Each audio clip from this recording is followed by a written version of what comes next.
Welcome to Greg Kelly Reports. I'm Lidia Curanaj, filling in for Greg this evening.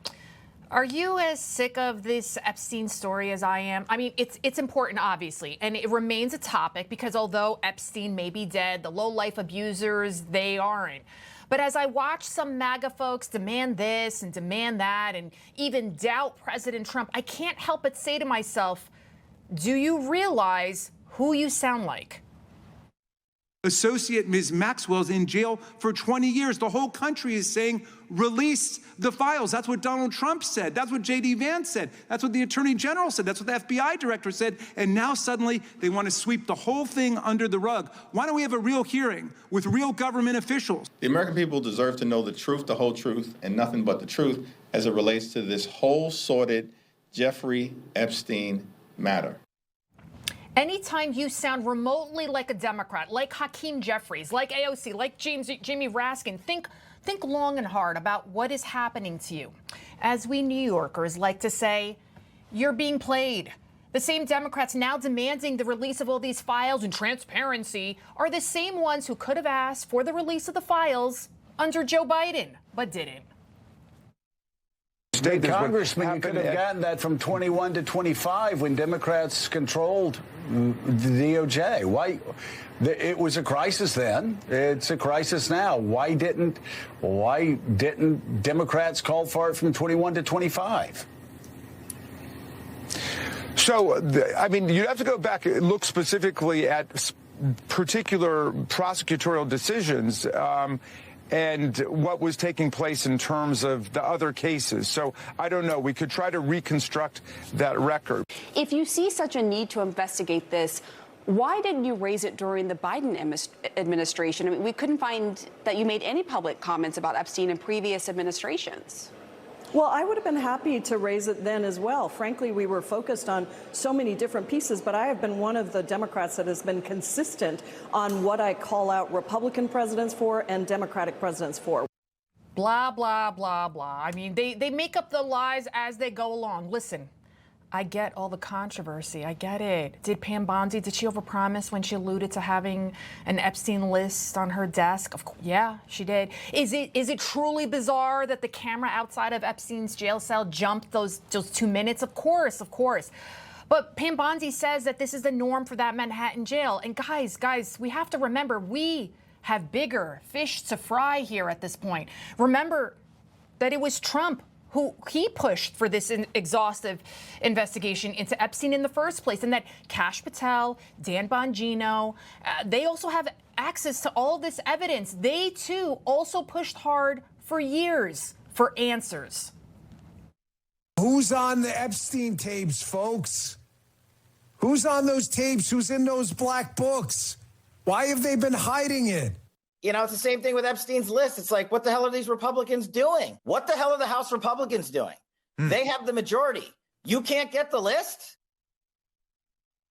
So when you doubt Trump, you doubt Patel, and you doubt Bongino as well. So they're all lying. I mean, and guess what? Most Republican voters actually approve of how President Trump is handling everything. Look, I think this one surprised me a bit because of all these complaints online going after Trump and the Epstein files. You might think his approval ratings were going down, Republicans. If anything, they're going up. Republicans who approve of Trump, look at our CNN poll. The prior one, 86%. The one out this week, 88% were Republicans. How about Quinnipiac? The prior poll, 87% approve of Republicans. This week out, 90% were Republicans. If anything, Donald Trump's approval rating has gone up since this whole Epstein saga started. He is at the apex or close there, too, in terms of his popularity with Republican voters, Epstein files, complaints or not. And that's CNN. I mean, we have to let this entire process play out. It was also Trump who first publicly shunned Epstein when people like Oprah Winfrey didn't.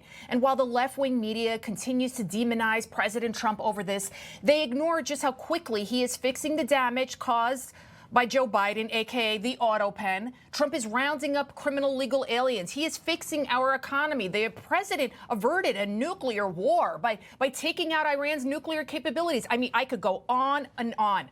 Trump is also among the first to sound the alarm that the nation's largest, wealthiest city, his hometown, could soon be run by a communist. In New York, they're trying to elect a communist, Zohran Mamdani, the guy who wants to defund the police, take over the stores and run the stores and have the people hand out goods. And when everything falls apart, it always does. It always works that way. It never has worked any other way. Anarchy and dictatorships prevail. Poll after poll showing that the self-proclaimed Democratic Socialist is still in the lead to be New York City's next mayor. But this Zohran, he is a manufactured candidate. Elected as mayor, he would turn this entire city into a slum overnight. He not only wants to defund the police, you just heard the president say, he abolish prisons, institute government grocery stores. He wants to eliminate home ownership. My platform is that every single person should have housing. And I think faced with these two options, the system has hundreds of thousands of people unhoused, right? For what? And if there was any system that could guarantee each person housing, whether you call it the abolition of private property or you call it preferable to what is going on right now. Abolition of private property. Wow. He just said it right there. And clearly he's straightforward about his plans for New York City, but his ideology is far from being original.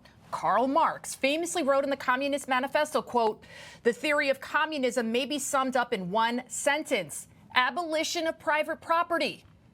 I think the radicals figured, let's go big or go home. Let's grab the biggest city in the United States, destroy that, and then the rest of the country will follow.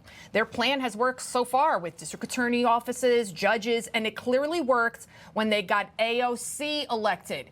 AOC, she's now taken Mamdani under her wing. Jenny from the suburbs was one of the first prominent Democrats to actually endorse Mamdani.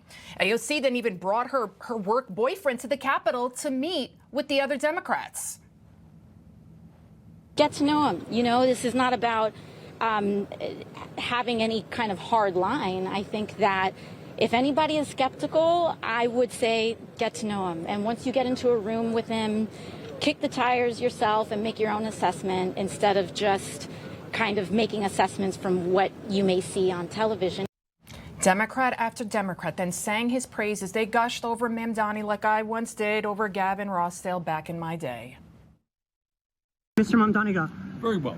I think he's going to be a great mayor of New York City. I think the issues that he's campaigning on, the need to create a city that is affordable for working class people, is exactly what has to happen in New York. In fact, it has to happen all over the country. All right, everyone, I am here with Zohran Mamdani, who is the leading candidate for mayor in New York City.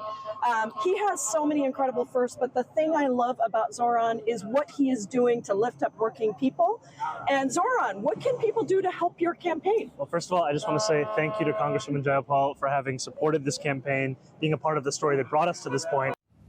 Oh, my God. How did we get to this point? Here's something that won't surprise you. Mamdani's base isn't born and raised New Yorkers like myself. The voter breakdown revealing a coalition of white, rich, brainwashed college kids and recent Muslim immigrants. The once wannabe rapper, he wanted to be a rapper, easily won the Democratic primary by a double-digit margin. Because I think that New Yorkers, more than they hate a politician they disagree with, they hate a politician they can't trust. On the subject of trust, you've adopted different speaking accents in different scenarios. But they go to their local bodega. Is there one that's real and one that's affected?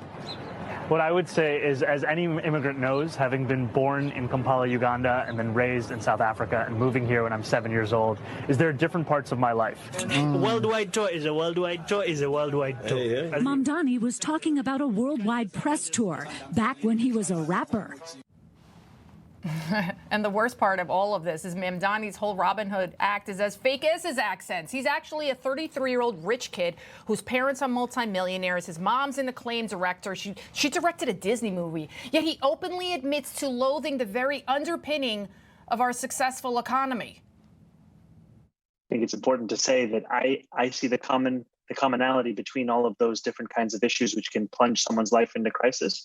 I see the commonality being capitalism. Oh my God. Mamdani, he's a carefully crafted, charismatic communist, presented in a palatable package that could soon capture New York City. So the next time someone talks to you about conspiracy this, conspiracy that, remind them that right now we've got much bigger problems. Information. Truth is freedom. Is Newsmax.